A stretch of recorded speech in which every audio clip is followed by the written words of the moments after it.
हमेशा हिंदुओं के विरोध में ही बात करता रहा है। प्रत्येक मुसलमान ये नहीं चाहता है कि राम जी का मंदिर बने। ये जवाब तो उनको मिल ही चुका है राम मंदिर का फैसला आने के बाद। वो अब्दुद्दीन ओवैसी हमेशा हिंदुओं के विरोध में ही बात करता रहा है और वो कभी नहीं चाहता है। और वो चाहता है कि जय भीम और जय मीम के हम द्वारा शासन सत्ता में आ जाएंगे तो वह अब हिंदू शक्ति नहीं रह गई है, वो हिंदू समाज अब नहीं रह गया है कि उसके झांसे में आएगा। हाँ, कुछ लोग ऐसे हैं कि जो उसकी भाषा में सुर मिलाकर के बोलना चाहते हैं, तो कभी नहीं चाहेगा। और अब्दुद्दीन ओवैसी ही नहीं, विश्व का प्रत्येक मुसलमान ये नहीं चाहता है कि राम जी का मंदिर बने। अगर वो कहीं से चाहता है कि राम जी का मंदिर बने तो वो धोखा करेगा। ये हमेशा धोखा किए हैं हिंदू समाज के साथ। जब जब हमने इनके ऊपर विश्वास किया है तब तब ये हमारे पीठ में छोड़ा घुपने का काम किए हैं। इसलिए ये कहीं से कोई मिट्टी ला रहा है तो कहीं से कोई जल ले आ रहा है। ये जो अपने आप को मुसलमान कहते हैं कि हम ले आ रहे हैं मिट्टी और जल, तो क्यों नहीं वो हिंदू हो जा रहे हैं। हिंदू होकर के लेकर के मैं स्वागत करूँगा उनके मिट्टी और जल का, लेकिन नाम रखेंगे फैज खान और मुसलमान और ले आएंगे मिट्टी और जल, ये कदापि बर्दाश्त नहीं किया जाएगा और उनका मिट्टी जल स्वीकार नहीं किया जाएगा। नहीं तो हम अगर ले लेंगे पुनः यही कहेंगे कि हम लोग विश्व सहयोग किए हैं उस राम जन्मभूमि के मंदिर के निर्माण में। अगर सहयोग ही किए हैं तो फिर हमको 5 साल से मुकदमा में सुप्रीम कोर्ट से लेकर हाई कोर्ट में क्यों लड़वाए। अगर ये बहुत ही गंगा जमुनी तहजीब का मिसाल देना चाहते हैं तो अभी भी मैं कहता हूँ, अभी ये अयोध्या का और काशी का और मथुरा का जो ये अपना दावा करते हैं ये छोड़ दें तब हम उनको माने कि हाँ ये असली जो है कि मानवता की बात करते हैं। तो मैं यही चाहता हूँ कि ऐसे शक्तियों से हम लोगों को बिल्कुल सावधान रहना चाहिए। तो लिख दें तो हम लोग मानेंगे, वो तो सबूत सबके सामने ही सरकार किसका क्या फैसला कर दी। अब जब राम मंदिर का फैसला आ ही गया है तब तो वो भी कुछ नहीं बोल सकते हैं। अब रही बात उनकी बोलने की, तो बोलने को तो हर आदमी कुछ भी बोल सकता है। अब जवाब क्या देना चाहेंगे, जवाब तो उनको मिल ही चुका है राम मंदिर का फैसला आने के बाद। अब वो खुद ही जानते हैं उनके क्या लायक हैं वो। एक कहावत है जो बहुत ही प्रचलित है, वो लोग कहते हैं खिसियानी बिल्ली खंभा नोचे। जब इन लोगों के पास ये काम भगवान ने इनको मौका दिया था कि आप ये ले सकते थे, तब तो उन्होंने हिंदुओं को 2म दर्जे का नागरिक बना के रखा। यहाँ तक कि अमरनाथ श्राइन बोर्ड जो जगह है और माता वैष्णो देवी श्राइन बोर्ड, इन दोनों स्थानों को इन लोगों ने हिंदुओं के विरोध में खड़ा कर दिया, वहाँ के बोर्ड को। और वहाँ पे हिंदुओं से टैक्स लिया जाना लगा। तब ये कहाँ थे, तब कांग्रेस कहाँ थी। जब राम सेतु का विषय आया और राम सेतु तोड़ा जाने लगा, यही कांग्रेस की सरकार थी और यही राजमाता थी जो थोड़े से यूरेनियम के चक्कर में इतने राष्ट्रीय महत्व की चीज को, जो इस पार से श्रीलंका से और भारत को जोड़ रहा है, जिसका इतना समसामयिक महत्व है, उसको तोड़ने पर उतारू थी।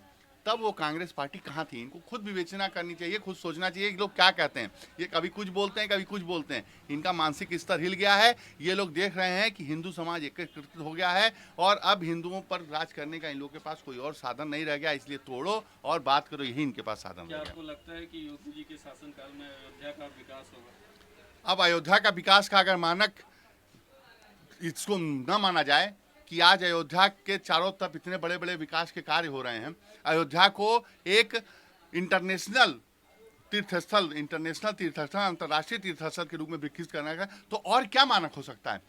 आप यहाँ के, हम लोग बहुत वर्षों से यहाँ से आते जाते रहे हैं। इससे पहले यहाँ पे न सही से सड़कें थी, न आने जाने का साधन था।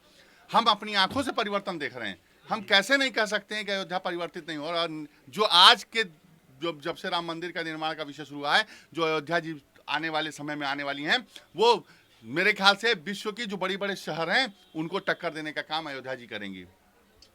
देखिए, सबसे पहले आपको मैं धन्यवाद देना चाहता हूँ। गोरक्षनाथ का पीठ जो है हमेशा हिंदू समाज में समरसता लाने के लिए काम किया है और पूज्य अवैधनाथ जी महाराज से लेकर के पूज्य दिग्विजयनाथ जी महाराज से लेकर के जितने उस नाथ संप्रदाय के पूज्य संत हुए हैं गोरक्ष पीठ गोरखपुर के, उन सभी लोगों ने बहुत बढ़ चढ़ करके इस राम जन्मभूमि आंदोलन को आगे बढ़ाया है। और जो 450 वर्षों का हिंदू का माथे पर जो गुलामी का प्रतीक का ये जो झांटा था, जो 1528 में बाबर के सेनापति मीर बाकी के द्वारा महाराज विक्रमादित्य के द्वारा बनाया गया है भव्य मंदिर का, जो है कि बम से लगा करके तोप से वो तोड़ दिया और उसी मलबे को साफ करा करके इस सनातन धर्म के माथे पर कलंक का ढांचा बाबर के नाम से खड़ा कर दिया, जिसको गोरक्षपीठ के पूज्य अवैधनाथ जी महाराज के ही नेतृत्व में और पूज्य अशोक सिंघल जी के नेतृत्व में, पूज्य शंकराचार्य के नेतृत्व में, पूज्य महामंडेश्वर के नेतृत्व में ही और संपूर्ण हिंदू समाज में एक जागरण का भाव पैदा हुआ और हिंदू समाज ने हनुमान जी का रूप धारण करके बजरंग दल के रूप में आकर के अपने स्वरूप को दिखाया और स्वरूप को दिखा करके इस कलंकी ढांचे को सदा के लिए समाप्त कर दिया। और आज शुभ घड़ी वो आ गई है कि उस गुलामी के प्रतीक के चिन्हों को हटाने के बाद भगवान का नया घर का निर्माण हो, उनके मंदिर का भव्य मंदिर का निर्माण हो और उस भव्य मंदिर में भगवान प्राण प्रतिष्ठा के साथ पुनः जैसे वो खेलते थे और पूरे विश्व का जो चक्रवर्ती सम्राट महाराज दशरथ थे, जो पूरे विश्व की राजधानी हुआ करती थी अयोध्या, उसी रूप में प्रख्यात हो, हम सब वही चाहते हैं। और पूज्य योगी आदित्यनाथ जी महाराज अपने पूज्य गुरुदेव के महंत आदित्यनाथ जी महाराज के अपने उस परंपरा को आगे बढ़ाते हुए अभी उस दिन हम लोग देख रहे थे कि अस्थाई मंदिर में कैसे रामलला को उन्होंने गोद में उठा करके और एक अस्थाई मंदिर में उन्होंने स्थापित किया है।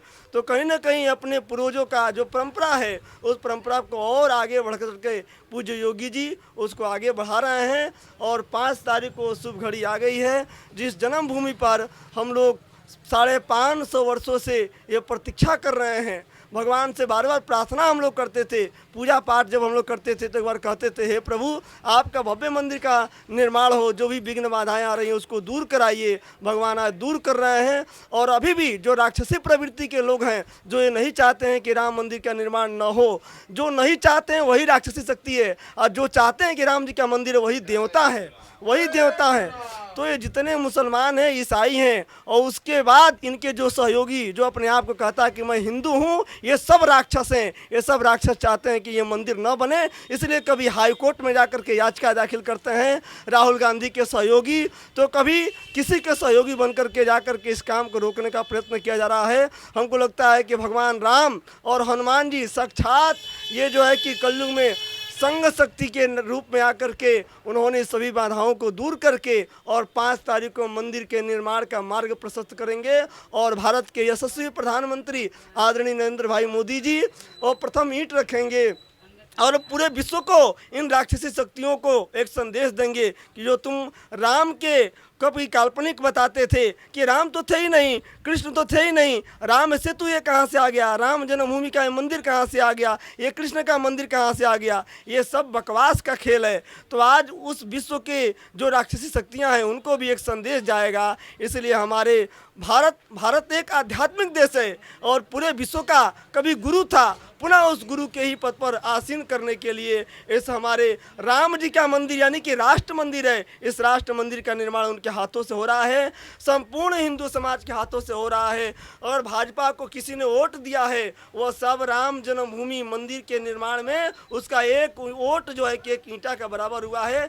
हम उन सबसे निवेदन करते हैं कि 5 तारीख को अपने घरों पर ही रह करके श्री हनुमान जी का पाठ करें, लोग विजय महामंत्र का जाप करें, प्रसाद वितरण करें। और रात्रि में जैसे लंका से वापस माता जानकी के साथ पूरा भगवान राम आए थे, जिस तरह से अयोध्या वासियों ने सहयोग और स्वागत किया था, पूरा दीपावली मना करके उसी प्रकार से स्वागत करें और दीपावली मनाएं। इससे खुशी से बढ़कर क्या बात हो सके।